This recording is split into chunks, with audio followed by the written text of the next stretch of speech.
Jom sama-sama kami. Caranya mudah. Hanya klik join button. Terima kasih. Kalau sebelum dia lahir sudah dimuliakan, sebelum ada wujud dalam bentuk daging, darah, tulang, bulu, rambut, kuku sudah disebut, apalagi dia pernah ada kemudian dia tiada, maka tentulah dia tetap mulia, agung dan sempurna. Salatukum ma'rudatun alaika, salawat yang kamu baca akan sampai ke makamku di Madinah. Bagaimana mungkin salawat kami sampai ke makammu? Waqad arimta, kau sudah mati dimakan cacing tanah ya Rasulullah. Kata sahabat, Nabi menjawab, innallaha harramal arda ajsadal anbiya, Allah mengharamkan tanah memakan jasad para nabi sallallahu alaihi wasallam. Maka sampai hari ini saya yakin dan percaya jasadnya tak dimakan cacing tanah, kerana dia sendiri yang berkata innallaha harramal arda ajsadal anbiya. Tapi saya sebagai ustaz hanya boleh menyadarkan umat dari bawah saja. Ceramah, tazkirah, tausiah, khutbah, pengajian. Umat ingin dari atas, dari kekuasaan, dari politik, dari alim ulama, dari bawah, tapi ada dari atas. Siapa yang memilih kita? Ketika engkau ambil paku, engkau cucukkan pada gambar, itu bukan setakat memasukkan paku kepada gambar, tapi engkau sedang memilih pemimpin. Begitu kata Syekh Yusuf Al-Qaradawi dalam kitab Min Fiqhid Daulah, warna sampul hijau tua, dicetak oleh Darus Syuruk. Maka saat itu engkau sedang bersaksi di hadapan Allah. Aku Abdul Samad bersaksi di hadapan Allah bahwa orang yang aku pilih ini memang akan menolong ahlus sunnah wal jamaah. Allahu Akbar. Aku Abdul Samad, hamba Allah, bahwa orang yang aku pilih ini adalah yang akan menolong agama Allah sehingga tegak di atas muka bumi Allah. Allahu Akbar. Ala adullukum ala akbaril kabair, maukah aku tunjukkan pada kamu tentang dosa terbesar di antara dosa yang besar? Berzina dosa besar, mencuri dosa besar, berkhianat dosa besar, lari dari perang dosa besar, meninggalkan jihad dosa besar, tidak salat dosa besar, tidak puasa dosa besar, ingkar haji dosa besar, ingkar sunnah dosa besar. Mr. Presiden sampai, lalu kemudian ada orang yang bukakan pintunya. Apakah presiden tak boleh buka pintu kereta? Boleh. Kenapa dibukakan? Untuk menunjukkan bahwa dia kuasa. Dia panggil seorang, sini tolong potong kuku tangan saya. Seorang potong kuku tangan kanan, seorang potong kuku tangan kiri, sampai congkelkan hidung dia pun ada seorang. Tak sanggupkah dia potong kuku? Sanggup. Kenapa? Dia ingin nak tunjukkan dia kuasa. Allah Ta'ala nak tunjukkan pada kita dia kuasa. Ada malaikat uli ajni'atin, punya sayap, masna wa sulasa wa ruba'. Bila dia letak sayap dia di ujung timur, satu sayap ke ujung barat, penuh dunia ini. Maka malaikat itu diciptakan dari nur cahaya, kerana cahaya tak mengambil tempat. Sebanyak apapun cahaya dipasang di sini tak pernah penuh, kerana cahaya tak mengambil tempat. Andai cahaya mengambil tempat, maka tak bertempat. Makhluk yang besar, Jibril, Mikail, Israfil, Israel, Raqib Atid, Munkar Nakir, patuh dan tunduk. Tapi ada makhluk kecil, sombongnya minta ampun.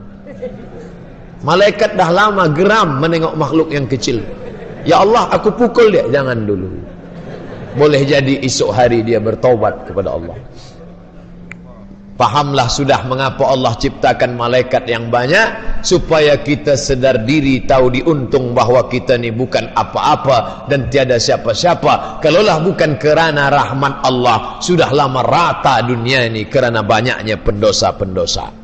Sekarang manusia memperkatakan hal akan muncul Dajjal.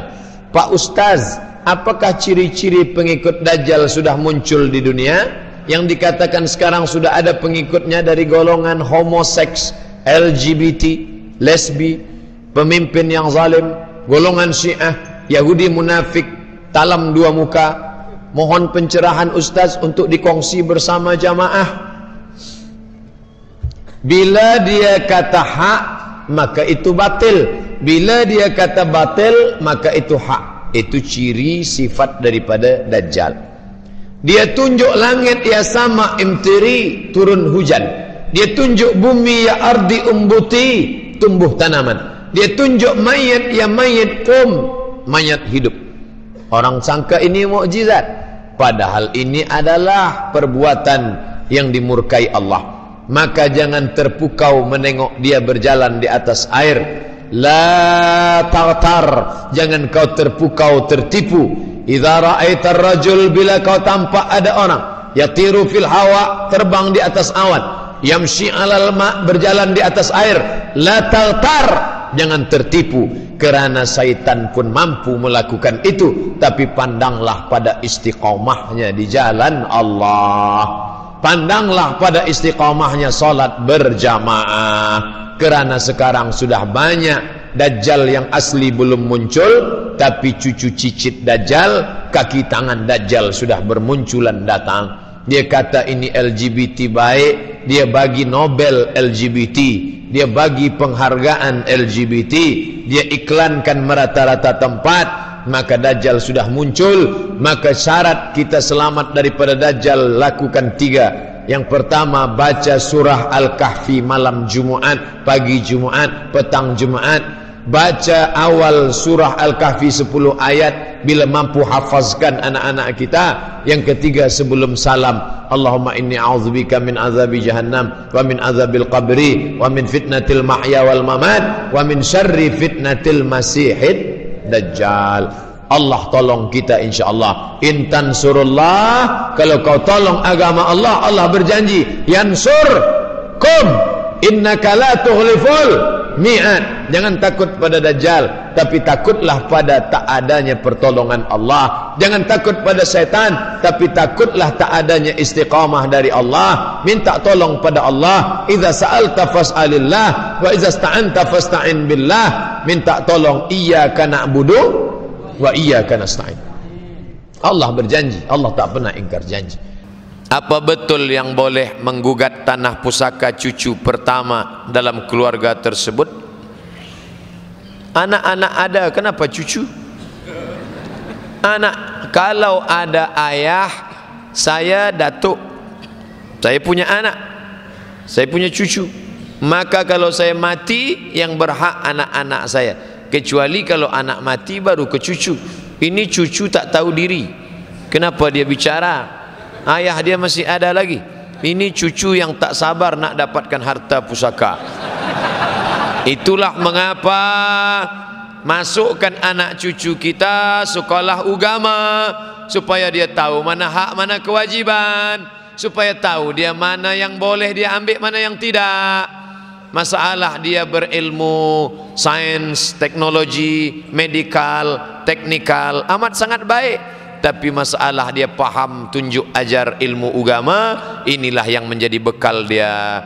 Masuk ke pondok lagi baik. Andai tak pondok, paling tidak ada 5 pelajaran agama: Quran, hadis, akidah, akhlak, fiqh, bahasa Arab, sejarah Islam. Cukuplah memadai supaya dia tak menderhaka kepada orang tua.